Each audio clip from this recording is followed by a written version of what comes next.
Hi all, I'm Shubhangi. In this session, I'm going to discuss about wireframe to report workflow for Power BI reports.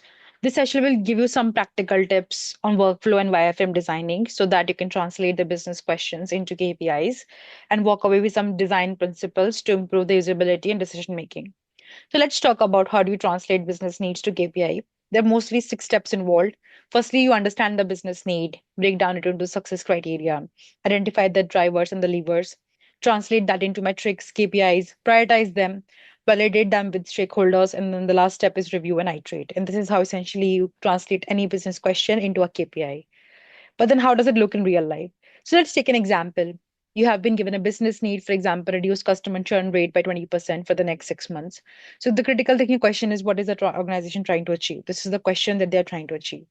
And then what does success look like in that particular regard? The first thing that you will think is they're trying to understand the customer retention rate, identify the churn, and then UX engagement. Then the next thing you will think is key drivers, which is what influences outcome, low usage of product, poor user experience, billing issues, what is exactly they're trying to achieve. Then the next is translating it to KPIs and metrics. So now you have the data, you have the business question, you understand what needs to be done. So you translate that into a identifiable, quantifiable indicator for each driver and add context. For example, in usage, you can use DAU, MAU. For experience, you can use NPS, and then for billing, percentage of billing completes. These are some of the examples you can create from the data. Then the next step is aligning with the stakeholders. Whoever you're working with, they could be your marketing team, finance team, or some direct stakeholders. So here everyone agrees on definitions, tool, etc. So you can show that marketing owns NPS and churn, product owns usage, and then finance owns billing. And then lastly, reporting and review. Basically writing actionable insights from your dashboard. This is essentially the six-step process used to translate any business needs into KPIs.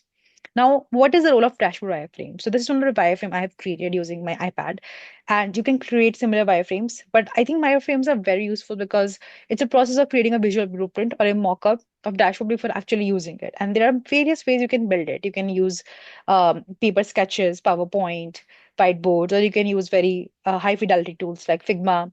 And they're really useful because it helps the BI team and stakeholders to plan the layout, structure, and functionality even before you actually start building the dashboard. So this is a very simple example, but you can use like better examples to build it or better tools to build it so that you have a rough idea of what exactly you want to create. In terms of design principles, I generally practice a Z or a F pattern. They are very popular UX principle. A Z pattern is basically when your eyes travel in a Z flow on a dashboard. So you structure your dashboard in such a way that it's easy to read on the eyes. An F-shaped pattern is essentially putting up like a set of KPIs on the left panel and then on the top panel, like an F, which is very popular again by the UX designer. These are some of the things that I use generally while building a dashboard. Furthermore, in terms of choosing the right visuals, so obviously you have to pick the right graph and the labels in the title. If you look at the pie chart here on the screen, the left one is obviously not the correct one, and the right one is correct. If you look, there is a black line outside it, which is unnecessary. If you don't have this black line as well, your pie chart will work perfectly. You can use color gradient or like same color. Generally, most organizations use branding of some sort to give like the right angle. So make sure you use the right correct visuals to like put your charts and make it stand out. And then lastly, building the right visuals. So there are a lot of visuals available, but there's some of the examples of the visuals you can use. For example, for comparison, bar chart or bubble chart or area chart. For data over time, you can use line chart or a stack bar chart. Correlation, you can use a bubble chart. Similarly, for part to whole, you can use a donut chart, and then ranking, you can use an order chart or order bar chart. These are again dependent on what kind of visuals you are trying to create, what kind of dashboard is, and what kind of data do you have. And I hope this session gives you some insight into how you can design reports from wireframe to actual workflow and help you choose the right visuals accordingly. Thank you.